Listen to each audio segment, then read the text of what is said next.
বিসমিল্লাহির রহমানির রহিম। আসসালামু আলাইকুম ভাইরা। আজকে এই প্রথম বোধহয় এইখানে ক্যাবিনেটের ব্রিফিং হচ্ছে। তো আজকে ক্যাবিনেটের মিটিং ছিল। এই ক্যাবিনেটের মিটিংয়ের আজকে এটাই প্রথম এই বিল্ডিংয়ে।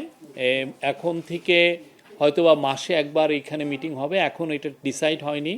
এটা cabinet council of adviser decide করবেন যে এখানে কয়টা মিটিং হবে ক্যাবিনেটের, আর চিফ অ্যাডভাইজারের কার্যালয়ে কয়টা মিটিং হবে সেটা ওনারা ডিসাইড করবেন। আজকে অনেকগুলো বিষয় আলাপ হয়েছে। তার মধ্যে প্রথমেই আমি বলবো যে চিফ অ্যাডভাইজার তার ইন্ট্রোডাক্টরি রিমার্কসে বলেছেন যে আমাদের মানে 5 তারিখে আমাদের প্রথম অধ্যায়ের শেষ হয়েছে। এই ইন্টারিম গভর্নমেন্টের প্রথম অধ্যায় শেষ হয়েছে এবং আজকের থেকে আপনি জানেন কালকে আমরা আমাদের চিফ অ্যাডভাইজার অফিস থেকে ইলেকশন কমিশন অফিসে ইলেকশন আয়োজনের জন্য বলা হয়েছে ফেব্রুয়ারি মাসে রোজার আগে। তো আজকের থেকে উনি বলেছেন যে আজকের থেকে দ্বিতীয় অধ্যায় শুরু, এবং উনি বলেছেন যে এই দ্বিতীয় অধ্যায়ের প্রথম এবং প্রধান কাজ হলো নির্বাচন সুন্দরভাবে করা। এটাই প্রধান কাজ। এছাড়া আরও দুটো কাজ তো আমাদের আছে প্রাইমারি কাজগুলোর মধ্যে। একটা হচ্ছে যে রিফর্ম। এই রিফর্মের বিষয়ে আপনারা শীঘ্রই শুনবেন যে ডক্টর আলী রিয়াজ সম্ভবত একটা প্রেস কনফারেন্স করবেন। এখানে উনি আরও হাইলাইট করবেন যে জুলাই চার্টারে বিশেষ করে কনস্টিটিউশনাল রিফর্ম এর যে বিষয়গুলো যেগুলো আছে সেগুলো নিয়ে ওনাদের কি কি প্রোগ্রেস আছে সেটার উপর আপনাদেরকে আপডেট করবেন।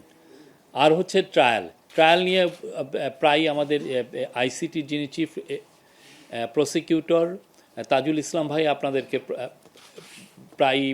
আপনাদেরকে জানান।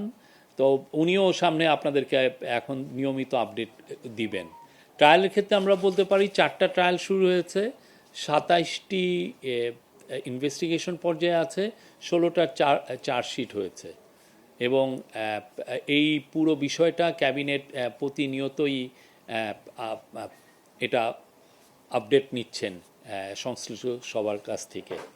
আজকের মিটিংয়ে কাউন্সিল অফ অ্যাডভাইজার দুইটি কংগ্রেচুলেশন মানে প্রস্তাব গ্রহণ করেন। একটা হচ্ছে যে তারা শেখ বশির উদ্দিন আমাদের কমার্স অ্যাডভাইজারকে কংগ্রেচুলেশন জানিয়েছেন, কারণ আপনি জানেন উনি সাকসেসফুলি আমাদের যে ইউএসের সাথে যে ট্যারিফ টক্সটা সেটাকে উনি লিড করেছেন।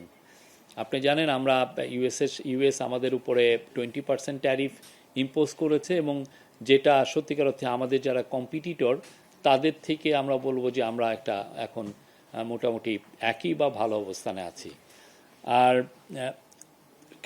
Council of adviser also Mustafa Sarwar ফারুকিকে শুভেচ্ছা জানিয়েছেন। জানেন উনি গত এই জুলাইয়ের যে 36 দিন, এই জুলাইয়ের যে পুরো অনুষ্ঠানমালা উনি এটার একজন নিজের থেকে দাঁড়িয়ে থেকে উনি নেতৃত্ব দিয়েছেন এবং এটা একদম সুচারুভাবে কমপ্লিশন হয়েছে।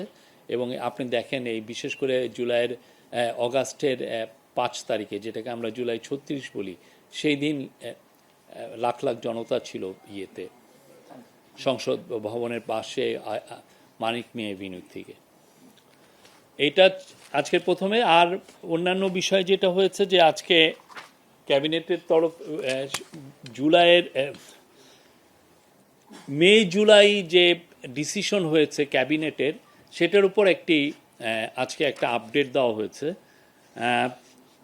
এখানে বলা হয়েছে যে উপদেষ্টা পরিষদ 8ই অগাস্ট 2024 থেকে 31শে জুলাই 2025-এ মোট 41টা মিটিং করেন।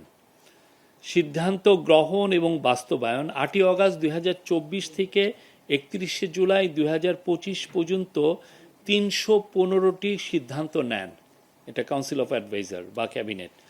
তার মধ্যে বাস্তবায়িত হয়েছে 247টি এবং এর মধ্যে শতকরা হার হচ্ছে 78.41।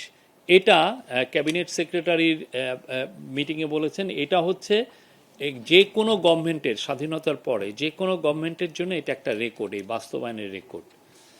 আর বাস্তবায়নের দিন আছে ৬৮টি, যেটা শতকরা হার হচ্ছে ২১.৫৯।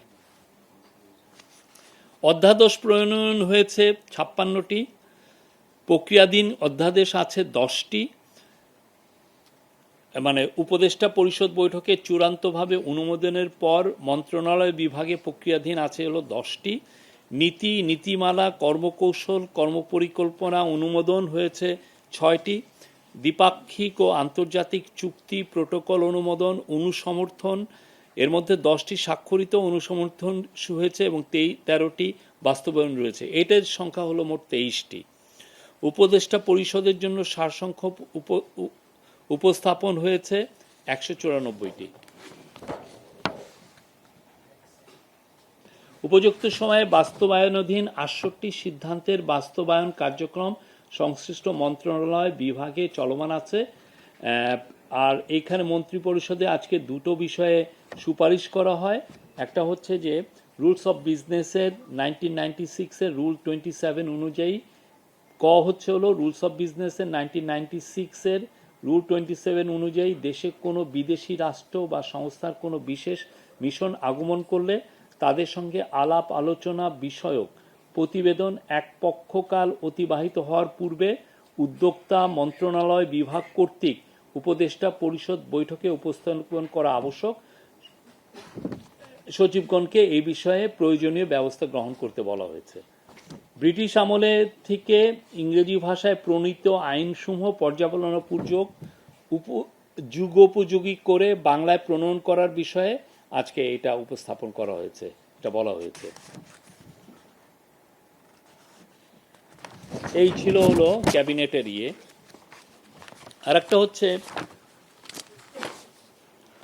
সংস্কার কমিশন। আপনি জানেন আমাদের এই প্রধান উপদেষ্টা 11টি মোট সংস্কার কমিশন করেছিলেন। 11টি সংস্কার কমিশনের যেগুলো আশু বাস্তবায়ন করা দরকার সেটার উপরে যে নির্দেশ দেওয়া হয়েছিল সেটার আজকে একটু আপডেট নেওয়া হয়েছে, রিভিউ করা হয়েছে। তো এখানে আমি আবারও পড়ি। রাষ্ট্রের বিভিন্ন খাতে সংস্কারের লক্ষ্যে মাননীয় প্রধান উপদেষ্টার অনুশাসন মোতাবেক 11টি সংস্কার কমিশন গঠন করা হয়। কমিশন সমূহে ইতোমধ্যে মাননীয় প্রধান উপদেষ্টার নিকট প্রতিবেদন দাখিল করেছে।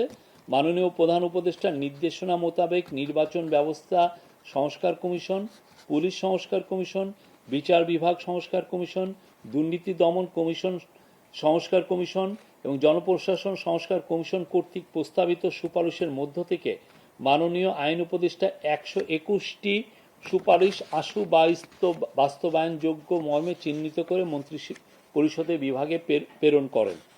আজকে সেটার একটা আপডেট হয়েছে। এই আপডেটে আমরা দেখছি হচ্ছে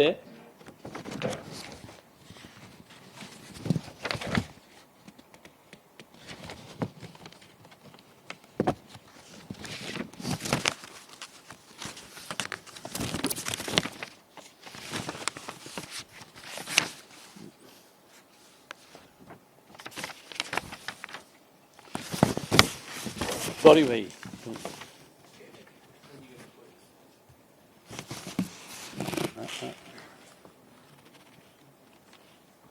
তার মধ্যে 16টি অলরেডি বাস্তবায়ন হয়েছে, 16টি সুপারিশ অলরেডি বাস্তবায়িত হয়েছে, 85টি আন্ডার মানে বাস্তবায়ন হচ্ছে, আন্ডার ইমপ্লিমেন্টেশন আছে।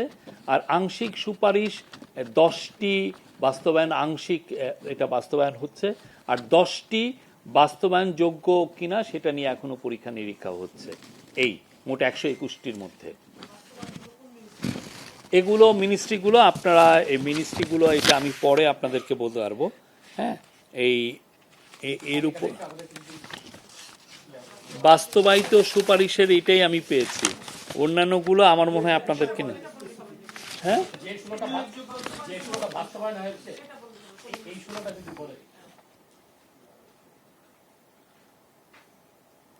না, যেমন ধরেন নির্বাচন ব্যবস্থা সংস্কার, আন্তর্জাতিক অপরাধ, এগুলো আমি আপনাদেরকে বলবো যে এটা আমি আপনাদেরকে দিয়ে দিব, যে যেগুলো বাস্তবায়ন হয়েছে।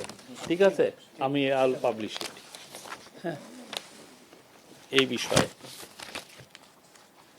এছাড়া আজকে আর একটা বিষয় সেটা ছিল হলো, আমি জানি না এটা কই গেল,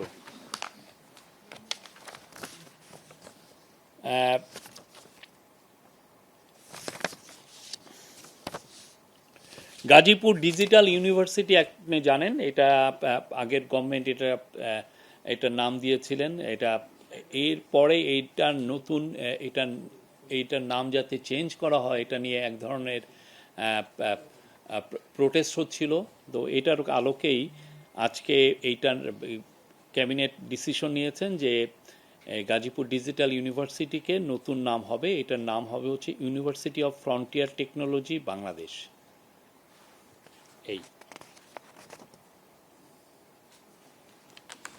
এই ছিল আজকের মোটামুটি। আর অন্যান্য বিষয়ে আমরা বলতে পারি যে আজকে এই যেই মাইলস্টোন ট্র্যাজেডি নিয়ে আবার আলোচনা হয়েছে এবং এখানে যারা মারা গেছেন, বিশেষ করে দুইজন টিচার এবং একজন আয়া, তাদেরকে বিশেষ কি সম্মাননা দেওয়া যায় সেই বিষয়ে আলোচনা হয়েছে। এটার উপরে আপনার সামনেই এটা ডিসিশনটা আপনারা জানতে পারবেন। আর মেহেরিন চৌধুরী আপনি জানেন যে ওনার যে বীরত্ব, ওনার যে সাহস উনি যে দেখিয়েছেন, ওনার ছেলে মানে স্কুলের স্টুডেন্টদেরকে উদ্ধারে উনি ওনার জীবনকে আত্মদান করেছেন বলতে হবে। তো ওনার উপরে ওনার নামে এডুকেশন মিনিস্ট্রি একটা ন্যাশনাল অ্যাওয়ার্ড ঘোষণা করবেন খুব শীঘ্রই। এই অ্যাওয়ার্ডের নাম হবে Meherin Chowdhury award or prize for outstanding services. এইটা দেওয়া হবে শুধুমাত্র দেশব্যাপী যারা টিচার আছেন, হ্যাঁ, টিচারদেরকে দেওয়া হবে। এটা যে কোনো টিচার হতে পারেন, টিচারদের মধ্যে থেকে এই অ্যাওয়ার্ডটা দেওয়া হবে। এছাড়া আপনি আরেকটা বিষয়েও আলোচনা হয়েছে, আপনারা জানেন যে যারা জুলাই আপরাইজিংয়ে যারা শহীদ হয়েছেন তাদের যে ফ্যামিলি বা তারা যারা এদের ফ্যামিলির মধ্যে এক ধরনের মাঝে মধ্যে আমরা দুই একটা ডিসপিউট দেখছি যে শহীদদের জন্য যেই সম্মানী দেওয়া হচ্ছে সেটা নিয়ে তাদের মধ্যে মাঝে মধ্যে ডিসপিউট, কে টাকাটা পাবেন। তো সেটার জন্য একটা বিধি করে দেওয়া হবে। এই বিধিটা খুব শীঘ্রই আপনারা এক সপ্তাহের মধ্যেই জানবেন যে বিধি কে কতটুকু অংশ পাবে। যদি ওয়াইফ থেকে থাকেন, ওয়াইফ কীরকম পাবেন বা বাবা মা কতটুকু পাবেন বা ছেলে, এই বিষয়টা নির্ধারণ করার জন্য একটা বিধি হচ্ছে। এই বিধিটা আপনারা মুক্তিযোদ্ধা মন্ত্রণালয় আপনাদেরকে জানাবে। এই থ্যাংক ইউ ভেরি মাচ। আমি প্রশ্ন নেই, মেয়েদের থেকে ফার্স্টে নেই, লেডিস ফার্স্ট। আমি লেডিস ফার্স্টে মেয়ে। হ্যাঁ হ্যাঁ, আচ্ছা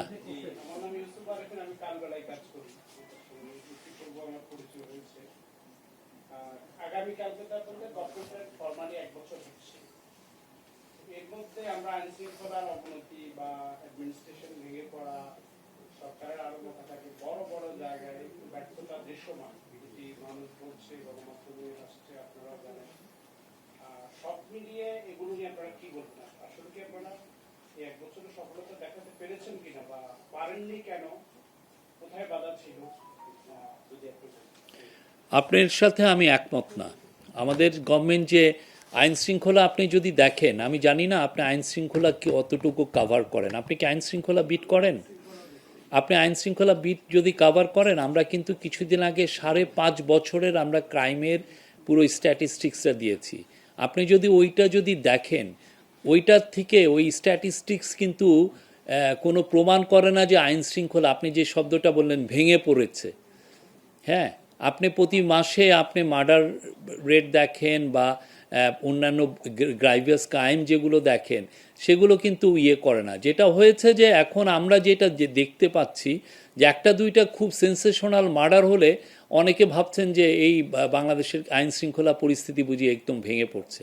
আপনি যদি পুলিশ হেডকোয়ার্টারকে আমরা বলে দিয়েছি যে এখানে পুরোপুরি ট্রান্সপারেন্ট থাকতে, তারা প্রতি মাসের স্ট্যাটিস্টিক্স দিচ্ছে। আমি আপনাকে আবার অনুরোধ করব, আপনারা জুলাই মাসের স্ট্যাটিস্টিক্সটা তাদের কাছ থেকে নেন, আপনারা দেখেন, আপনারা নিজেরাই কম্পেয়ার করেন যে বাংলাদেশের আইন শৃঙ্খলা পরিস্থিতি কী।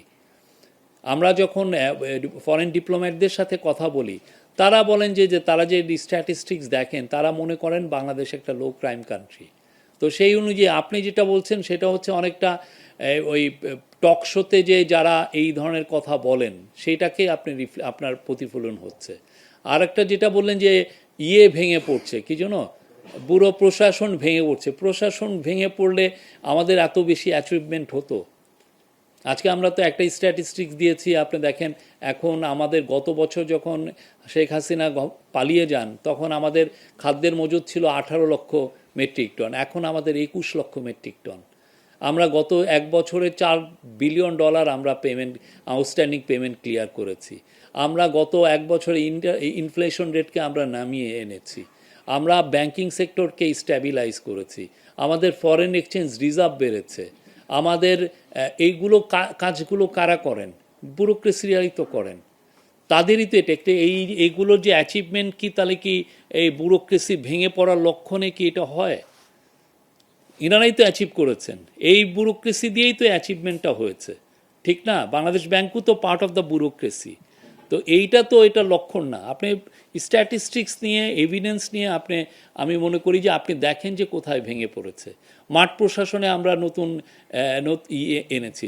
আমরা গত বছর 6টা বন্যাকে আমরা মোকাবেলা করেছি, এবং 6টা বন্যা মোকাবেলা কারা করেছেন? মাঠ প্রশাসন করেছেন।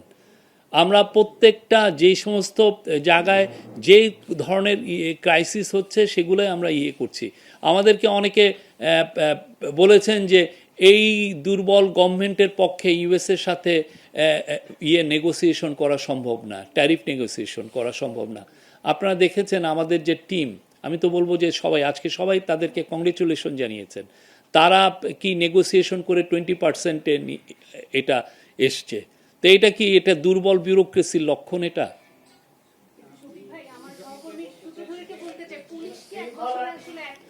পুলিশ যথেষ্ট অ্যাক্টিভ হয়েছে। আপনার তো পুলিশ অ্যাক্টিভ না হলে মার্ডার রেটের এটা তো একটা দেশের পূর্ণ মার্ডার রেটেই তার রিফ্লেকশন হতো। ম্যাজিস্ট্রেটিভ পাওয়ার দেওয়া হয়েছে বিকজ এটা একটা ইন্টারিম গভর্নমেন্টের একটা সময়। আপনি বলছেন যে এটা দুর্বলের জায়গা, যেটা বলছিলেন যে মৎস্য প্রাণী সম্পদ মন্ত্রণালয় 8 মাস যাবত চলতি দায়িত্বে একজন সচিব দায়িত্ব পালন করলেন। শিক্ষা মন্ত্রণালয়ের মতো চলতি দায়িত্বে থাকলে উনি তো সচিব, এটা তো না। প্রশাসনে যুগ্ম সচিব, এটা ভর্তি হলেন উপসচিবের। এখানে প্রায় 7 মাস ধরে, মানে 5 মাসের অধিক সময় হয়ে গেছে, তারা মাঠ থেকে নিয়ে এসে নতুন করে দিতে পারছে না সরকার। এবং দেখা যায় যে অনেকগুলি আদেশ গত এক বছরে সকালে হচ্ছে, বিকালে বাতিল হয়ে যাচ্ছে, একদিন 2 দিন পরে সচিব হওয়ার পরে সচিব পদে আর যেতে পারতেছে না। এই যে প্রশাসনে আমি আপনাকে অনুরোধ করব, আপনি এগুলো ক্ষেত্রে যথেষ্ট স্ট্যাটিস্টিক্স নিয়ে আসবেন। বাংলাদেশে চলতি দায়িত্বে সচিব থাকা এটা একটা নতুন কোনো ঘটনা না। এটা বাংলাদেশে আমি নিজে সচিবালয়ে কভার করেছি। সচিবালয়ে আমি কয়েক বছর ধরে আমি কভার করেছি। তো চলতি দায়িত্বে একজন অনেক দিন ধরে সচিব থাকা, এটা আপনি দেখবেন উনি এফিশিয়েন্ট কিনা। চলতি দায়িত্বে কে থাকলো আপনি দেখবেন যে উনি এফিশিয়েন্ট। উনি যদি এফিশিয়েন্ট হন, হোয়াই নট? প্লিজ আমি আরও আপনার যেগুলো আপনি করছেন, আমি আপনাকে অনুরোধ করব এগুলো ক্ষেত্রে আপনি প্রমাণ সহ আমাকে বলবেন। কোশ্চেন করলে আপনি যেটা বলছেন, আপনি সুইপিং কিছু কথাবার্তা বলছেন, বলেন এবার। আর আমরা যেটা যে দোষর হিসাবে যে কিছু কর্মকর্তাকে আমরা বলছি, আসলে এটার কোনো, আমরা গত এক বছর প্রশাসনে কাজ করতে গিয়ে এটার কোনো ডেফিনেশন আছে কিনা যে সঙ্গে আসলে কারা দোষর? কারণ আমরা দেখছি যে যারা অনেক সুবিধাই ছিলেন, অনেক টাকা পয়সাও করেছিলেন, তারাও ভালো ভালো, এই যে আপনি বলছেন অনেক সুবিধায় ছিলেন, অনেক টাকা পয়সা করেছেন, এগুলো তো খুবই ভেগ টার্ম, ঠিক না? কিন্তু মানে যদি সুবিধার আসলে আবার কেউ আছেন যে ওএসডি হয়ে গেছেন, কিন্তু তারা কেন ওএসডি? আমাদের আমি আপনাকে বলি, আমি ফ্যাসিবাদী সরকারের সময় যারা যারা যারা রুলস ভায়োলেট করেছেন, সরকারি কর্মচারী বিধি যারা ভায়োলেট করেছেন, তাদের বিষয়ে আমরা অ্যাকশন নিচ্ছি। আমরা এখানে দোষর এগুলো চিনি। আমরা দেখছি যে আইন কেউ ভায়োলেট করেছেন কিনা, আমরা দেখছি যে সরকারি যে এমপ্লয়ীদের জন্য যেই অফিসিয়ালদের জন্য যেই রুলস আছে সেটা ভায়োলেট করেছেন কিনা সেটা আমরা দেখছি, এবং সেই অনুযায়ী ব্যবস্থা নেওয়া হচ্ছে এবং নেওয়া হয়েছেও। আমার প্রশ্ন, প্রথম আপনি যেটা বলছেন সরকারের দ্বিতীয়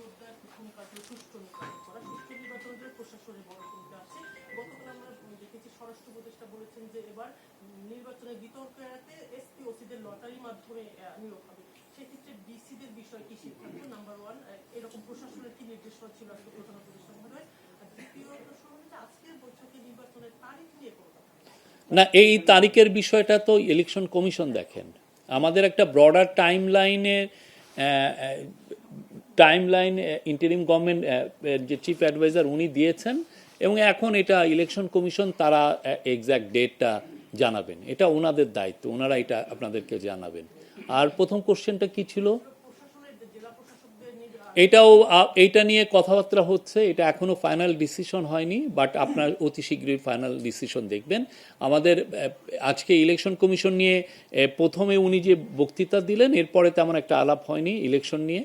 বাট পুরো ক্যাবিনেটের, পুরো কাউন্সিল অফ অ্যাডভাইজার এখন পুরো মূল ফোকাসটা হচ্ছে কিভাবে একটা দেশে ফ্রি, ফেয়ার এবং খুব উৎসবের মতো ফেস্টিভ একটা ইলেকশন করা যায়।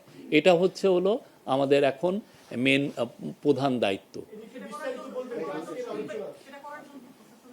এইটার জন্য অলরেডি আমরা প্রচুর মিটিং হচ্ছে।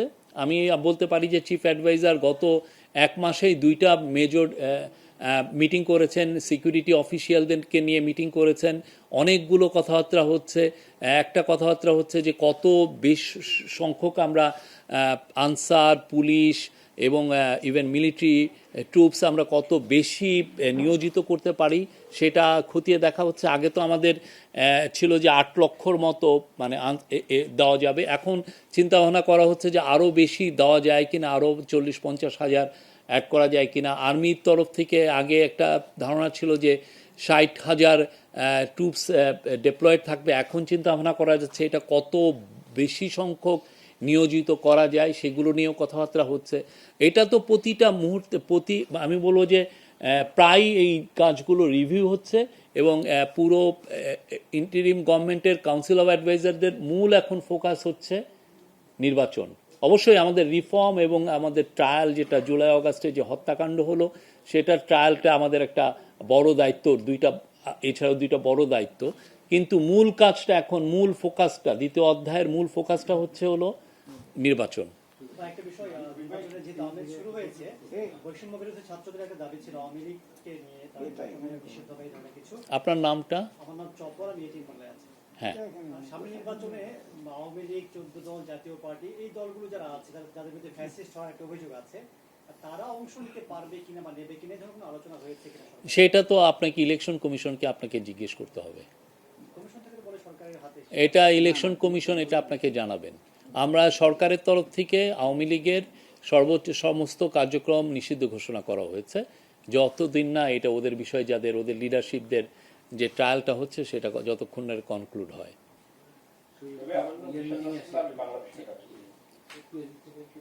যেহেতু নির্বাচনী রোডম্যাপের মোটামুটি একটা বলেছেন আপনারা, সেই জায়গায় রাজনৈতিক দলগুলোর মধ্যে ঐক্যমত কমিশন বা সংস্কার বৈঠকগুলো আপনারা মনে করছেন কিনা যে নির্বাচনের জন্য যথেষ্ট পরিমাণ আস্থা তৈরি করতে সক্ষম হয়েছেন আপনারা রাজনৈতিক দলগুলোর ব্যাপারে?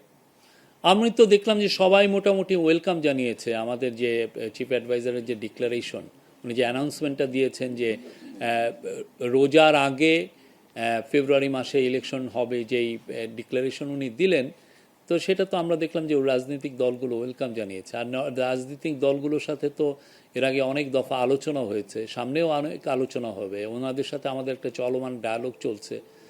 আমরা নিশ্চিত যে আমাদের খুব ভালো একটা ইলেকশন হবে, এবং চিফ অ্যাডভাইজার বারবার বলছেন আমাদের সমস্ত চেষ্টা থাকবে বাংলাদেশের ইতিহাসে সবচেয়ে ভালো ইলেকশনগুলোর একটা যাতে আমরা অর্গানাইজ করতে পারি।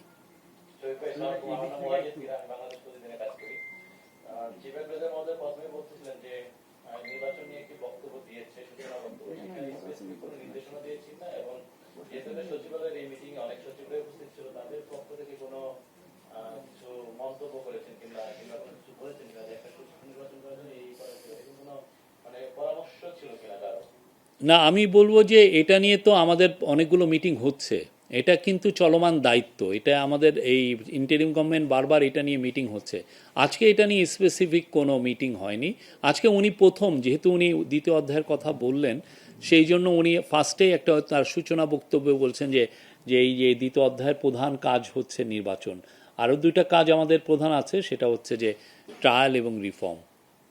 শুধু এই প্রশ্নটাই মূলত আমি করতে চাইছিলাম, স্পেসিফিক মানে সিভিল অ্যাডমিনিস্ট্রেশনের জন্য কোন রকম সিভিল অ্যাডমিনিস্ট্রেশন নিয়ে অনেক কথাবার্তা হচ্ছে, মিটিংগুলো হচ্ছে, ইভেন প্রিন্সিপাল সেক্রেটারির নেতৃত্বেও মিটিং হচ্ছে।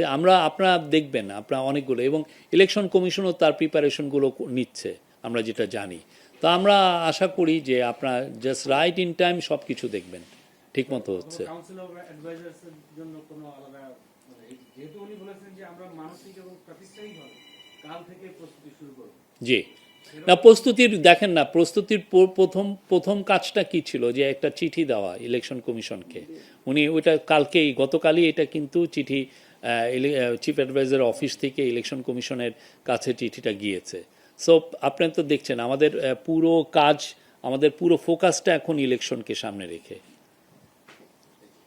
ভাই, আমি যমুনা গেছি থেকে কালকে এনসিপি এবং জামাত দুই দলের প্রেস কনফারেন্সে যেই বিষয়টার উপর সবকিছু জোর দিয়েছে বিল তৈরি করা, এটার কোনো অবকাশ আছে কিনা? তারা ওই জায়গায় বলতেছে, কারণ হচ্ছে সেই জায়গাটা তৈরি হবে কিনা সেটা নিয়ে তাদের সন্দেহ আছে। আমরা মনে করি এই বছর ফেব্রুয়ারিতে যে ইলেকশনটা হতে যাচ্ছে সেটা ফ্রি ফেয়ার হবে এবং এটা ফেস্টিভ মুডে হবে। আমরা সবাই আনন্দের সাথে ভোট দিব এবং ওই সময় আমরা মনে করি কারো কোনো কমপ্লেন থাকবে না। Any other question? সবাই তো সব জানে। সেটা হচ্ছে অ্যাডমিন প্রশাসনকে প্রধান উপদেষ্টা কি নির্দেশনা সঠিক, মানে শুধু নির্বাচন যে সেটা আমরা তো আপনারা দিয়ে দিয়েছেন, কিন্তু আর আদার্স কাজের ব্যাপারে কোন কোন মন্ত্রণালয় কি নির্দেশনা দিচ্ছে? না, আজকে তো স্পেসিফিক এজেন্ডা ছিল, সেই এজেন্ডা নিয়েই কাজ হচ্ছে। যেমন ধরেন ইয়ের ক্ষেত্রে যে আশু বাস্তবায়নের ক্ষেত্রে উনি বলেছেন যে এটার জন্য ফ্রিকোয়েন্টলি এটা ক্যাবিনেটে এটা নিয়ে আসা হয়, যাতে ক্যাবিনেট প্রায় অলমোস্ট প্রত্যেকটা মিটিংয়েই জন্য রিভিউ করতে পারে যে 121টা যে আশু বাস্তবায়নযোগ্য যেগুলো কাজ, সে কাজটা কতটা, এটার আপডেটটা যেন ক্যাবিনেট জানতে পারে, এর বিষয়ে উনি বলেছেন। এটার জন্য বারবার এটা ক্যাবিনেটে দেওয়া হয় এবং এটার আপডেট ক্যাবিনেটকে জানানো হয়, এটা আশু বাস্তবায়ন। এবং এই কাজগুলো আমরা আশা করছি যে ডিসেম্বরের মধ্যে শেষ হবে। জনপ্রশাসনকে কোনো নির্দেশনা, জনপ্রশাসনকে কোনো প্রশাসন নিয়ে, মাঠ প্রশাসন নিয়ে তো জনপ্রশাসনকে, আর এটা করার জন্য উনি প্রত্যেকটা মিনিস্ট্রিতেই ফোকাল পয়েন্ট করার নির্দেশ দিয়েছেন। এই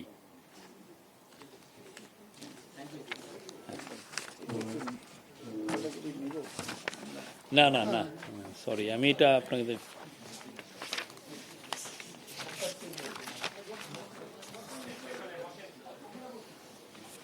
থ্যাংক ইউ। এই ছিল আমাদের। জি জি বলেন প্লিজ।